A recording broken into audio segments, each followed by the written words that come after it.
날씨가 매우 몹시 상당히 춥죠. 예, 아마 여기저기서 좀 동파되고 그러는 게 아닌가 싶습니다. 온 나라가 이렇게 춥고 얼어붙는데 구제역 또 조류 AI, 신종플루 이 세 가지로 인해서 나라가 어수선합니다. 이 축산농가는 거의 실신 상태에 빠져 있고 또 이로 인한 불안이 사회 전반에 가득한데 이 사건 사고는 끊이지 않습니다. 요즘 제일 신나는 사람들이 신문사와 방송사가 아닐까, 뉴스거리가 많으니까 그러지 않나 생각을 합니다. 요즘 우리 사회에서 일어나고 있는 일들을 보면 우리 사회를 무엇이라고 표현해야 할까요? 좋게 표현하면 눈살 찌푸러지는 일이 많이 일어나는 사회다라고 말할 수 있을 것입니다. 망측한 일들이 많이 일어나는 사회다라고 표현할 수도 있을 겁니다. 어떤 사람들은 막장사회라고 표현하는 사람도 있습니다. 요즘에 막장이라는 말 많이 쓰죠. 막장 드라마. 이 막장이라는 말은 탄광의 갱도의 마지막 그 현장, 막다른 현장을 일컫는 말입니다. 그래서 좋지 않은 의미로 많이 사용하는데 석탄공사 사장은 이 막장이라는 단어를 함부로 나쁜 의미로 좀 쓰지 말았으면 좋겠다 하고 주장을 합니다.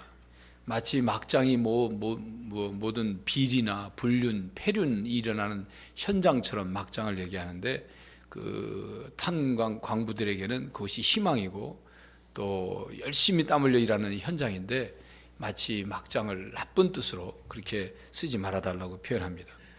그렇다면 우리 사회를 막장사회라고 표현하지 않고 다른 말로 무슨 표현을 할 수 있겠습니까? 개판사회라고 말할 수가 있습니다. 이렇게 표현하면 전국에 있는 개사모들, 개를 사랑하는 모임에서 항의할지 모르겠어요. 한바게이트라고 불리는 건설 현장 한바식당 브로커 유 씨가 전국에 뿌린 돈이 500억입니다. 로비를 위해서. 안 걸린 사람들이 없어요. 전 경찰청장을 중심으로 전국의 웬만한 우두머리들은 다 관련이 있어요. 새로운 장관을 뽑거나 새로운 중책, 나라의 중책을 맡길 사람들을 임명하기 위해서 청문회를 해보면 그들이 저지른 비리와 부정은 땀 흘려 일하는 그리고 정직하게 성실하게 일하는 국민들에게 힘을 빼놓습니다. 낙심하게 만들어요. 경찰이 마약을 팔고 검사가 뇌물을 받고 검사가 사법 연수생을 성추행했다. 또 교사가 자기 제자와 성관계를 가졌다. 대학 교수가 제자를 성추행했다. 중이 어땠다. 목사가 어땠다. 목사가 성추행을 했다. 목사가 폭력을 행했다. 참담하고 부끄러운 마음으로 말씀을 드립니다. 연일 이런 뉴스가 끊이지 않습니다. 요즘 내가 살고 있는 이 세상이 사탄이 득세하는 죄악의 세상이라는 사실을 다시 한번 뼈저리게 느끼면서 살아가고 있습니다. 사회 지도층이 사회 질서와 가치관의 중심을 잡아야 할 사람들이 오히려 그것을 무너뜨리게 되면 우리 사회는 정말 희망이 없습니다. 개판이 되고 있는 것은 명확한 사실입니다. 오늘 이 시간에는 사사기의 한 인물을 중심으로 그 인물을 중심으로 일어난 사건들을 통해서 우리 사회의 중요한 문제를 깨닫고자 합니다. 오늘 본문 21절부터 26절까지 말씀을 읽으면 이게 무슨 뜻인가, 무슨 내용인가 의아해 할 것입니다. 본문 말씀의 상황을 잘 이해하고 파악하기 위해서는 사사기 17장, 18장 전체의 내용을 살펴봐야 합니다.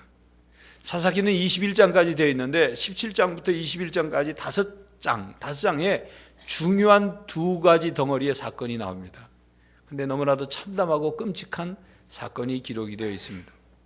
그 중에 한 사건이 미가라는 사람의 집안의 타락 사건이죠. 한 개인의 타락이 또 다른 사람의 타락을 가져오고 그리고 총체적 타락을 가져오고 있다는 것을 말씀하고 있습니다. 먼저 미가라는 사람 이야기가 17장에 시작이 됩니다. 에브라임 산지에 사는 미가라는 사람이 있었는데 이 미가라는 사람의 이름, 이 미가는 후에 선지자 미가와 이름은 같습니다. 그러나 다른 사람이죠. 미가라는 이 이름의 뜻은 여호와 같은 이가 누구냐라는 아주 좋은 이름이었습니다. 그런데 그 이름값을 못했어요. 이름과 정반대되는 삶을 살았습니다. 그는 자신의 어머니의 은돈 1100개, 1103개를 훔쳤습니다. 은 1100개는 무게가 약 12.7kg가 되니까 굉장히 많은 돈입니다. 미가의 어머니가 그런 상당한 돈을 잃어버렸음에도 불구하고 크게 타격을 받지 않은 걸 보면 그 집이 부자였었나 봅니다. 그의 어머니는 아들이 자기 돈을 훔쳐간 것을 모르고 돈을 훔쳐간 사람을 향해서 저주를 하죠. 그런데 그 저주하는 자리에 아들이 있었어요. 그 미가가 자기에게 그 저주가 임할까 봐 두려워서 은을 다시 어머니에게 갖다 돌려줬습니다. 돈을 훔친 자가 아들이라는 사실, 그래서 그 훔친 자에게 저주한 내용이 아들에게 임할까 봐 이 어머니는 그 선포된 저주를 돌리려고 내 아들이 여호와께 복받기를 원하노라 이렇게 말을 했어요. 아들이 저주받은 것을 피하기 위해서 아들에게 돌려받은 은돈 1100세겔을 여호와께 거룩하게 바치겠다고 약속을 해요. 그래서 아들에게 저주가 임하지 않기를 바라는 마음으로 그렇게 약속을 합니다. 미가가 돈을 훔친 것은 10계명 중 8계명을 어긴 것이죠. 어머니를 우롱한 행위입니다. 율법에 의하면 그가 훔친 것의 20%를 더해서 갚아야 했는데 어머니가 그렇게 하지 않았어요. 또한 성막에 가서 제사장에게 회개를 하고 속죄의 죄를 드려야만 했는데 그는 그렇게 하지 않았습니다. 하나님의 율법을 무시했고 미가는 죄를 깨닫고 회개하는 마음으로 돈을 어머니에게 돌려준 것이 아니라 저주가 자기에게 임할까 봐 두려워서 돈을 돌려주었습니다. 미가의 어머니는 아들 미가에게 저주가 임하는 것을 막기 위해서 축복을 빌어주고 돌려받은 돈을 여호와께 바치겠다고 약속을 했지만 그녀는 돈을 실로에 있는 하나님의 집에 갖다 드린 것이 아니라 그 돌려받은 1100세겔 중에 900세겔을 빼돌리고 나머지 200세겔을 아들에게 주어서 어떻게 해보라고 주었습니다. 당시 이스라엘 사람들은 하나님의 이름으로 맹세한 일을 이렇게 마음대로 바꾸는 것을 그다지 심각한 문제로 생각하지 않았습니다. 그것은 사사기 17장 6절에 기록한 대로 그때는 이스라엘의 왕이 없었으므로 사람마다 자기 소견에 오른 대로 행하였더라라고 기록했던 것처럼 각자 자기 소견에 오른 대로 그냥 그렇게 살았습니다. 미가는 자기 소견에 오른 대로 살았습니다. 미가의 어머니도 그렇게 살았어요. 자기 소견에 오른 대로 살았다. 이 말은 자기 중심적인 방향으로 살았다. 자기의 욕심과 자기의 생각과 자기의 판단을 기준으로 해서 살았다. 하나님의 뜻을 구하지 않고 살았다. 이런 뜻이죠. 미가는 개인 산당을 가지고 있었습니다. 요즘 말로 말하면 자기 집 안에 예배당을 짓고 자기 소유로 개인 예배당을 소유하고 있었어요. 자기 아들을 거기에 제사장으로 세운 거예요. 요즘으로 말하면 신학 공부도 안 한 아들 보고 너 목사해라. 그러고 맡긴 거예요. 그래서 산당을 관리하게 했는데 그 후에 유다의 베들레헴에 사는 한 젊은 청년, 레위 청년이 어찌어찌 해서 그쪽으로 와서 살게 된 것을 보고 그 미가가 레위 청년을 만납니다. 만나가지고 제시를 하죠. 연봉 은 10세겔과 옷 한 벌과 숙식 제공을 할 테니까 우리 집 이 산당의 개인 제사장으로 일해라. 레위 청년은 타지에 와서 이런 제안을 하니까 쾌히 승낙을 하죠. 미가가 이 레위 사람을 제사장으로 삼은 것에는 몇 가지 문제가 있는데 첫 번째 문제는 제사장은 레위 사람이라고 해서 다 제사장이 될 수 있는 게 아니라 레위 지파 중에 아론 자손들만 제사장이 될 수 있었습니다. 그런데 이 미가는 그 레위 청년이 아론 자손인지 묻지도 따지도 않은 거예요. 또 제사장직을 임명하는 과정에서 전통적으로는 제사장만이 제사장을 임명할 수 있었는데 이 미가는 제사장도 아니고 아무것도 레위 지파도 아무것도 아니에요. 그런데 자기 마음대로 자기 산당에 제사장을 임명을 한 거예요. 그러니까 자기 소견에 오른 대로 그렇게 사는 거죠. 레위 청년은 돈에 팔려 한 개인 산당의 제사장이 되었습니다. 그가 사역할 산당, 그 산당은 하나님만을 섬기는 산당이 아니라 온 우상이 짬뽕이 되어 있는 그런 산당이었어요. 그런데도 그는 그 산당의 제사장으로 그냥 일했어요. 돈 때문에 양심을, 신앙을 팔아버린 거죠. 돈 때문에 미가라는 사람이 분명히 잘못하고 있음을 그가 알면서도 영적 타락을 그냥 묵인해 준 것입니다. 휩쓸려 간 거죠.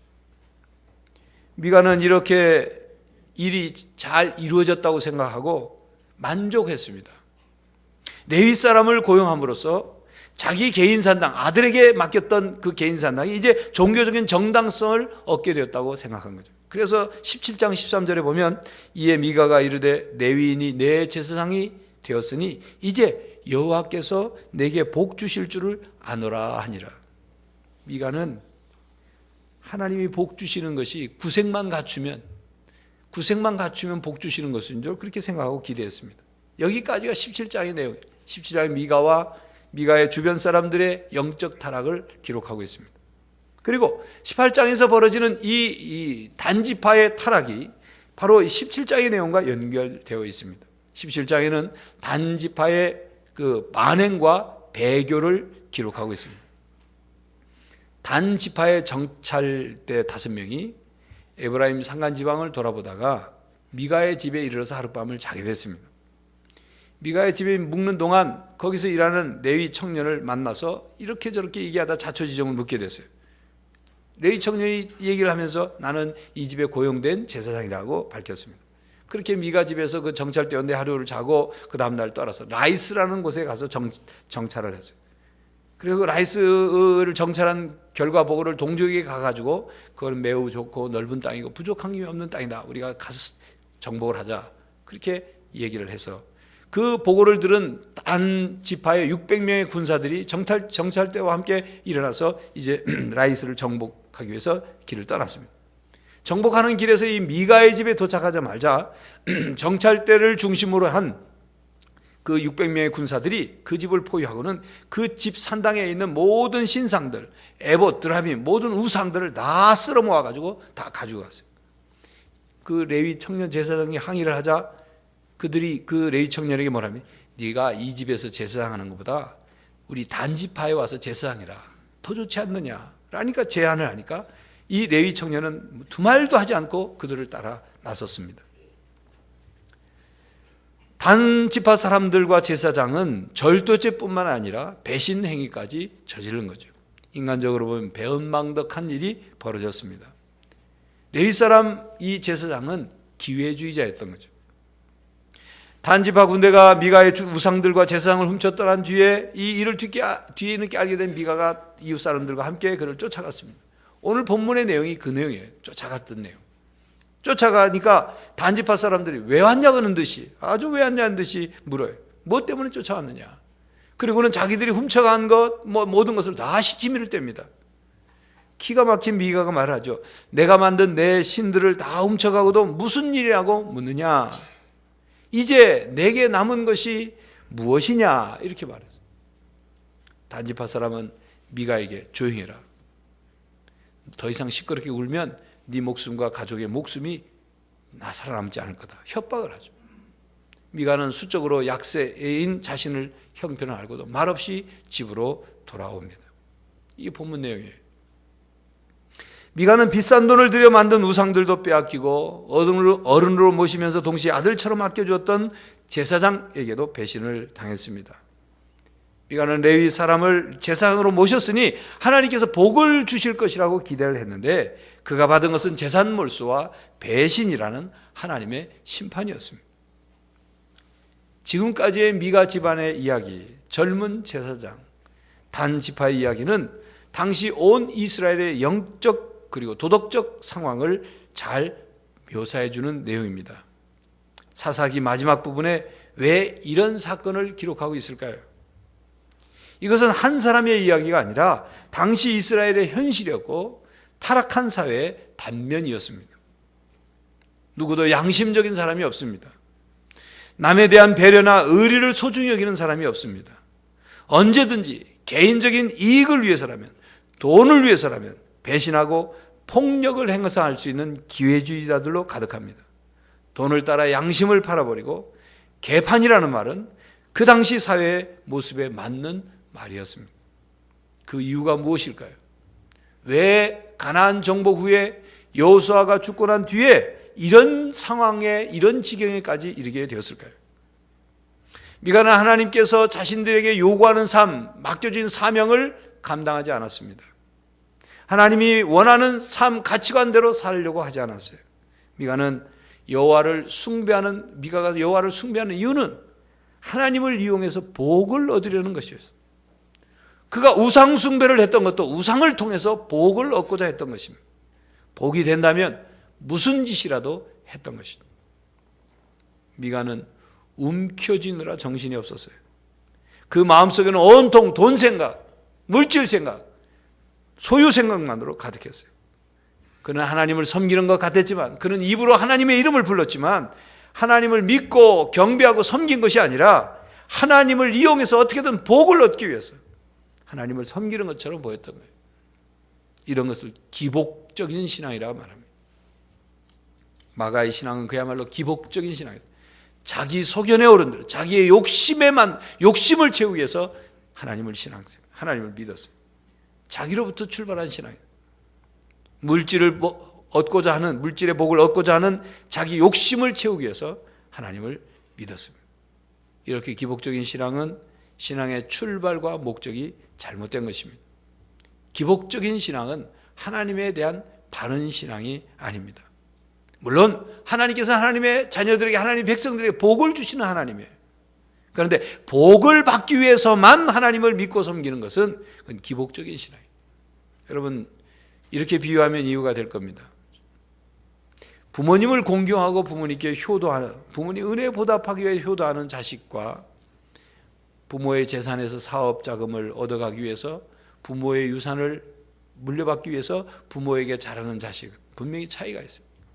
겉으로 보면 둘 다 잘하는 것 같이 보이죠. 그러나 결정적일 때 다 드러납니다. 하나님을 믿는 신앙도 마찬가지예요. 결정적인 순간에 물질을 위해서, 복 받기 위해서만 하나님을 믿었느냐, 아니면 살아계신 하나님에 대한 바른 신앙과 하나님의 은혜에 대해서 감사감격하는 마음으로 신앙생활을 섬기고 했느냐 하는 것을 알 수가 있는 겁니다. 우리가 하나님께로부터 복을 받기를 원하는 것은 내 것을 더 많이 만들기 위해서가 아니라 받은 복을 잘 사용하기 위해서입니다. 복을 사회에 유통시키기 위해서예요. 나누기 위해서입니다. 하나님께서 우리에게 복을 주시는 목적은 나 혼자 잘 먹고 잘 살라고 주신 것이 아니라 복을 자신과 다른 사람을 위해서 사용하라고 주신 거예요. 그래서 하나님께서는 사람이 이 땅에 태어날 때 소유권을 주시지 않으셨습니다. 사용권과 관리권만을 주셨습니다. 하나님께서 여러분에게 생명의 소유권을 주신 것이 아닙니다. 그렇기 때문에 여러분의 생명은 여러분 마음대로 할 수 있는 게 아니에요. 여러분의 생명이 여러분의 소유가 아니기 때문에 여러분 마음대로 살 수도 죽을 수도 없는 거예요. 하나님이 부르시면 가야 되고 하나님이 살려주시면 살아야 되는 거예요. 여러분의 몸과 건강과 재능과 기술과 지혜와 시간과 능력, 모든 것이 여러분의 것이 아닙니다. 하나님께서 우리가 이 땅에 살 동안 사용할 수 있는 권한만 우리에게 주신 거예요. 빌려주신 거예요. 그래서 그것을 잘 관리하고 인생의 목적을 이루도록 관리권을 주신 것입니다. 그렇기 때문에 우리는 하나님의 청직인 거죠. 하나님께서 맡겨주신 삶의 관리인인 것입니다. 우리는 이 땅에서 숨쉬고 사는 동안 우리에게 맡겨주신 것을 사용하다가 심장 박동이 멈춰지고 호흡이 멈춰지면 모두 다 하나님께 반납하고 가야 합니다. 죽어서 염할 때 입는 그 수의 베옷 하나, 그것도 우리는 못 가져가요. 땅에 다 썩히고 가는 거예요. 하나님께서 우리에게 빌려주시고 맡겨주신 것을 어떻게 사용했는지, 하나님의 뜻에 맞게 사용했는지 심판이 기다리고 있는 것입니다. 그러므로 우리가 인생을 잘 산다는 것은 곧 하나님께서 우리 각자에게 맡겨주신 것이 무엇인지 바르게 깨닫고 그것을 발견하고 그리고 그것을 잘 사용해야 합니다. 하나님께서 주신 생명이든 시간이든 건강이든 지혜이든 능력이든 기술이든 은사든 무엇이든지 잘 사용해야 됩니다. 움켜진다고 여러분의 것이 되는 것이 아닙니다. 다윗은 시편 39편 6절에 재물을 쌓으나 누가 그것을 가져갈는지 알지 못합니다 라고 고백하고 있어요. 그렇기 때문에 마태복음 6장 19절에서 21절에 예수님께서 이렇게 말씀하시죠. 너희를 위하여 보물을 땅에 쌓아두지 말라. 거기는 좀과 동록이 해하며 도둑이 구멍을 뚫고 도둑질하느니라. 오직 너희를 위하여 보물을 하늘에 쌓아두라. 거기는 좀이나 동록이 해하지 못하며 도둑이 구멍을 뚫지도 못하고 도둑질도 못하느니라. 내 보물이 있는 그곳에 내 마음도 있느니라. 여러분, 죽은 후에 자식들 싸움 붙이지 말고 죽기 전 아직 정신이 초롱초롱할 때 재산을 하나님 나라를 위해서 사용하시기 바랍니다. 하나님의 교회를 위해서 사용하고 복음을 위해서 사용하고 영원한 가치를 위해서 사용할 줄 알아야 합니다. 미가는 어떻게 해서든지 그것을 움켜쥐려고 애썼던 사람이에요. 그러나 그렇다고 해서 그가 움켜쥘 수 있었습니까? 그렇지 못했습니다. 더 많은 것을 움켜쥐려고 어머니 재산도 훔치고 어떻게 해서든지 더 많은 재산을 모으려고 하나님께로부터 복을 받겠다고 자기 집 개인 산당을 세우고 거기에 거기서 하나님도 섬기고 우상도 섬기고 거기 자기 마음대로 제사장 세우고 온갖 자기 속이를 옳은 대로 행했어요. 그런데 그 결과는 어떻게 되었습니까? 오늘 설교 제목처럼 내게 남은 것이 무엇이냐? 내게 남은 게 하나도 없다. 내게 남은 건 허탈밖에 없다. 그 얘기입니다. 찰스 스펄전 목사님은 이렇게 말했습니다. 하나님께서 빌려주신 것이니 그분께서 도로 가져가신다고 불평하지 마십시오. 가시가 많은 세상에서 가시에 찔리는 것은 자연스러운 일입니다. 사업에 손해를 보기도 하고 기대가 어긋나기도 하고 친구에게 속기도 합니다. 질병과 죽음이 있습니다. 언제든지 일어날 수 있는 일들입니다. 그러니 세상 것을 너무 꽉 잡지 말고 갖지 않은 것처럼 느슨하게 잡으십시오. 언제까지나 남아있을 것으로 생각하지 말고 언제든 떠내려갈 것을 여기십시오. 언젠가는 없어질 세상 것을 우상으로 삼지 마십시오.